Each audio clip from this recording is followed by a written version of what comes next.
Welcome dear all. आज इस video में हम NIOS के 12th स्टैंडर्ड हिंदी, आप इसका सब्जेक्ट कोड देख सकते हैं 301 है।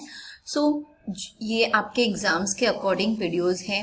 आप मेरे चैनल पर विजिट कर सकते हैं, वहाँ पे आपको जो जो लेसन्स एग्जाम्स में आने वाले हैं वो सारे वीडियोस वहाँ पर अवेलेबल है। तो मैं आपको बता दूं इस वीडियो में कि आपके कौन से लेसन्स एग्जाम में आएंगे और उसके आगे हम जो है नेक्स्ट चैप्टर स्टार्ट करेंगे। यहाँ पर आप देख सकते हैं जो लेफ्ट हैंड साइड में आपने जो असाइनमेंट में लिखे हुए लेसन्स हैं और यहाँ पर राइट हैंड साइड में आपकी वो लेसन्स है जो एग्जाम्स में आने वाले हैं। तो मैं जस्ट चैप्टर जो पार्ट है उनके नाम लूंगी और फिर हम आगे बढ़ेंगे। तो यहाँ पर पार्ट 2, 3, 5, 8, 7, 9, 13, यहाँ पे मैं इस तरफ से पढ़ती हूँ एक तरफ से, तो आपको क्लियर हो जाएगा। तो जैसे यहाँ पे मिडिल में आप देख सकते हैं पार्ट 2, 5, 7, 13, 16, 17, 20 और 25 दिए हुए हैं। और इस तरफ देख सकते हैं हम राइट हैंड साइड में 3, 8, 9, 10, 15, 21, 23, 24।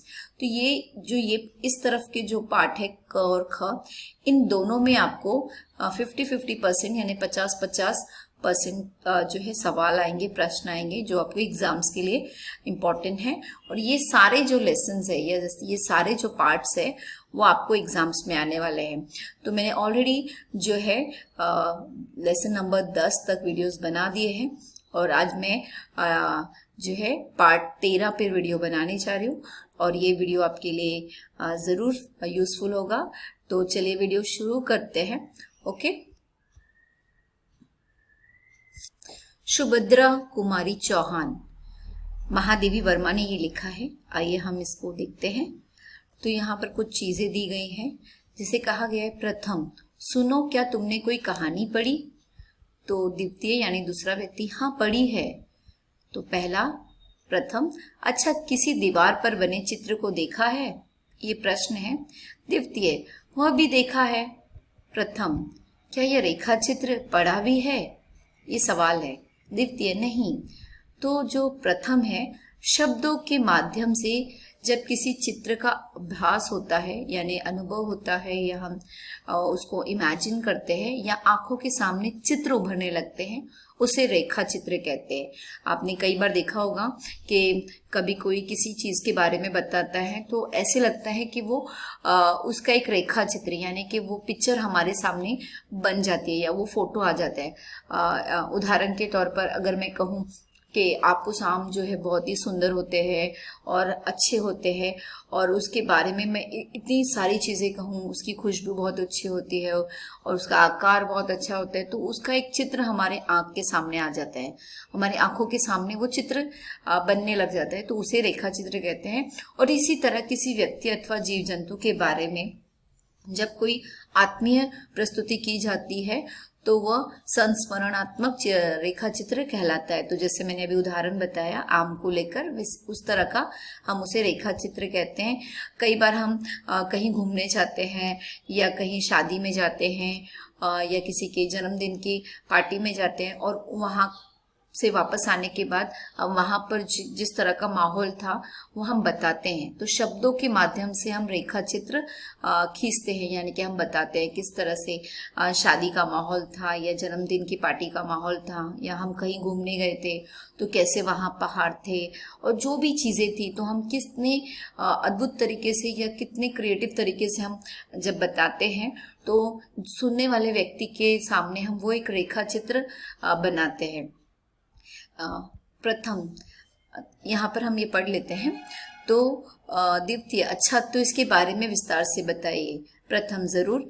इस संवाद से स्पष्ट होता है कि इस पाठ में हम एक नई विधा संस्मरणात्मक रेखा चित्र के बारे में पढ़ेंगे। तो चित्र रंग और ब्रश से बनाए जाते हैं, ये हम सभी जानते हैं, किंतु जब वही चित्र शब्दों के माध्यम से बनाए जाते हैं और उससे जुड़ी जानकारी लोगों तक पहुंचाई जाती है तो उस विधा को शब्द चित्र या रेखा चित्र कहते हैं। तो जैसे मैंने उदाहरण बताया आपको कि शब्दों के माध्यम से हम जिस चीज़ का वर्णन कर रहे हैं और वहाँ पर बताने के बाद जो सुनने वाला व्यक्ति है उसके सामने वो नज़ारा या वो सिनारियो वो सामने जैसे वो महसूस कर रहा है कि वो हो रहा है, तो उसे शब्द चित्र या रेखा चित्र कहा जाता है। रेखा चित्र साहित्य की महत्वपूर्ण विधा है। महादेवी वर्मा द्वारा लिखित सुभद्रा कुमारी चौहान में सुभद्रा कुमारी चौहान के जीवन, कर्म और उनके सामाजिक जीवन के संघर्षों का वर्णन किया गया है, इसलिए यह संस्मरणात्मक रेखा चित्र की श्रेणी में आएगा। ओके, आइए हम इस पाठ को आगे पढ़ेंगे। हमारे शैशवकालीन, यानी कि इस पाठ में हम इसको ध्यान से आप पढ़ सकते हैं। इस पाठ में मैं व्याख्या और प्रसंग के बारे में या इस पाठ का मूल्य उद्देश्य क्या है, क्या अर्थ है, वो मैं आपको एक्सप्लेन करूंगी। तो इस गद्यांश में लेखिका और सुभद्रा कुमारी चौहान, लेखिका कौन है इसकी, तो जैसे मैंने बताया महादेवी वर्मा है। ओके, और सुभद्रा कुमारी चौहान के स्नेह संबंध का वर्णन किया गया है, यानी उनके जो रिश्ते हैं, प्रेम भरे रिश्ते का वर्णन यहाँ पे किया गया है। हमें जीवन में अनेक लोग मिलते हैं, उनमें से किसी का व्यक्तित्व, उनका जीवन संघर्ष, स्नेह संबंध हमें बहुत प्रभावित और आकर्षित करता है। हम किसी से बहुत इंस्पायर हो जाते हैं और हम उनका बहुत ही अच्छा प्रभाव हमारे ऊपर पड़ता है, हम उनसे आकर्षित होते हैं और वे हमें हमेशा के लिए याद रह जाते हैं। उस संबंध की राग रेखाएं बहुत समय बीतने के बाद भी यादों के रूप में स्पष्ट रहती है, यानी कभी किसी के साथ में हम जो समय बिताते हैं तो बहुत समय बीत जाता है लेकिन वो हमेशा हमें याद रहता है। महादेवी वर्मा और सुभद्रा कुमारी चौहान का आत्मीय संबंध इसी श्रेणी में आता है। ओके, इसी तरह का यहाँ पे संबंध उनका दिखाया गया है कि वो बहुत ही अच्छा उनका रिश्ता था। हमारा समाज आर्थिक रूप से उपयोगी और सफल व्यक्ति को जीवन का एकमात्र आदर्श मानकर चलता है। तो हम देखते हैं कि जो लोग ज्यादा अमीर होते हैं और जो सफल होते हैं तो उनको बहुत मान सम्मान मिलता है, उनकी बार बार तारीफ होती है, उनको आदर्श कहते हैं हम। अर्थात वह विषय अच्छा है जो रोजगार दिलाए, जीवन को आर्थिक रूप से सफल बनाए। उसी में विद्यार्थी और माता पिता अपने कर्तव्य की सार्थकता मानते हैं। इस चलन में अनेक बार विद्यार्थी की प्रतिभा को अनदेखा कर दिया जाता है। तो कई बार हम कोई बहुत टैलेंटेड होता है लेकिन फिर भी हम उसको नजरअंदाज करते हैं। महादेवी ने स्पष्ट लिखा है कि उस समय गणित जैसे विषय में मन लगाने की अपेक्षा कविता लिखने को कितना मूर्खतापूर्ण काम समझा जाता था। तो आज हम देखते हैं कि हम बच्चों को बार बार बोलते हैं पढ़ाई करो पढ़ाई करो, पर खेल कूद बोलते हैं कि वो जो है वो एक तरफ रखो, पढ़ोगे लिखोगे तो आगे बढ़ोगे, यानी खेल को हम इतना महत्व नहीं देते। उसी तरह यहाँ पर जो है गणित को ज्यादा महत्व दिया, कविता लिखने को जो है मूर्खतापूर्ण काम कहा जा रहा है। उन्होंने लिखा है जो तुकबंदी जैसे कार्य से बुद्धि की धारा गोठियां कर रहा है तो वो पूरी शक्ति से दुर्बल होने की मूर्खता करता है, अर्थात उसके लिए ना सहानुभूति का प्रश्न उठता है ना क्षमा का। किंतु इसके लिए महादेवी को सुभद्रा कुमारी से न सिर्फ प्रोत्साहन मिला अपितु आगे चलकर दोनों पद के साथी भी बनते हैं और कविता के क्षेत्र में अपने युग को प्रतिनिधित्व भी करते हैं, यानी कि उनका साथ दिया, उनको उत्साहित किया, प्रोत्साहन दिया कि ठीक है तुम कविता लिखो, ये बहुत अच्छी प्रतिभा है या बहुत अच्छा टैलेंट है, जो तुम करोगी तो अच्छा है। और दोनों ने आगे चलकर साथ में कविताएं लिखी और एक दूसरे के साथी बने, है ना। रूप और गुण का शब्द चित्र, रेखा चित्र विधा में शब्दों के माध्यम से संबंधित व्यक्ति के बाहरी रूप और उसके गुणों का वर्णन किया जाता है। तो मैंने बताया कि शब्दों के द्वारा हम जो है ऐसी चीजें बताते हैं जिसका वर्णन किया जाता है। यादें उस शब्द चित्र की को जीवंतता प्रदान करती है। प्रस्तुत संस्मरणात्मक रेखा चित्र में भी इसी शैली का अनुसरण किया गया है। लेखिका ने सुभद्रा कुमारी को असाधारण निश्चय वाला व्यक्तित्व बताते हुए उसके बाहरी रूप और आंतरिक गुणों का वर्णन करते हुए लिखा है। मझोले कद तथा उस समय की देह रिष्ट में ऐसा कुछ उग्र या रौद्र नहीं था जिसकी हम वीर गीतों की स्त्रियों में कल्पना करते हैं। कुछ गोल मुख, चौड़ा माथा, सरल भ्रुकुटियां, बड़ी और भवस्तन आंखें, छोटी सुडौल नासिका, हंसी को जमाकर गड़े हुए से होठ और दृढ़ता सूचक ठूटी, सब कुछ मिलाकर एक अत्यंत निश्चल, कोमल, उदार व्यक्तित्व वाली भारतीय नारी का ही पता देते थे। पर उस व्यक्तित्व के भीतर जो बिजली का छन था, उसका पता तो तब मिलता था जब उनके और उनके निश्चय लक्ष्य के भीतर में कोई बाधा या अबाधा उपस्थित होती थी। तो यहाँ पे उनका वर्णन किया गया है। सुभद्रा कुमारी चौहान का बहुत ही सुंदर तरीके से उन्होंने बताया है। आगे हम देख लेते हैं रेखा चित्र क्या होता है। रेखा चित्र में कम से कम शब्दों में किसी वस्तु, व्यक्ति का एक शब्द चित्र बनाया जाता है, जिससे आंखों के सामने उस वस्तु, व्यक्ति का पूरा स्वरूप उपस्थित हो जाता है।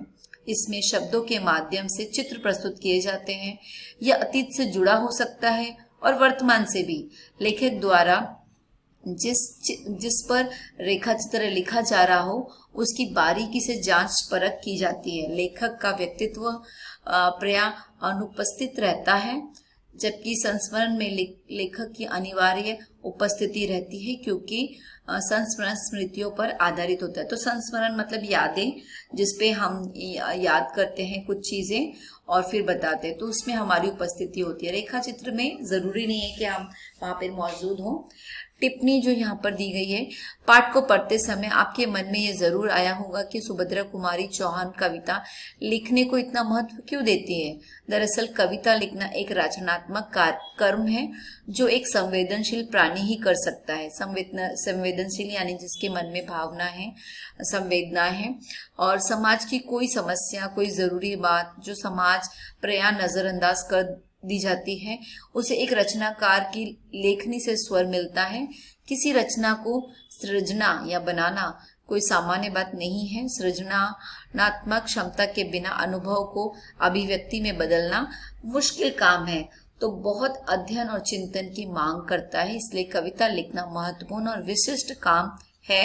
अनेक रचनाएं अपने युग को चित्र प्रस्तुत करती है। तो यहाँ पर जो रचनाएं हैं या कविताएं हैं, उनको लिखने के लिए लिखना बहुत ही महत्वपूर्ण है, यहाँ पर ऐसा बताया गया है। और ये जो है सुभद्रा कुमारी चौहान जो है वो कविता लिखने को बहुत महत्वपूर्ण मानती है। लेखिका ने शैशवकालीन, अतीत और प्रत्यक्ष वर्तमान वाक्यांश का प्रयोग किया है। यादों के माध्यम से अतीत और वर्तमान जुड़े होते हैं।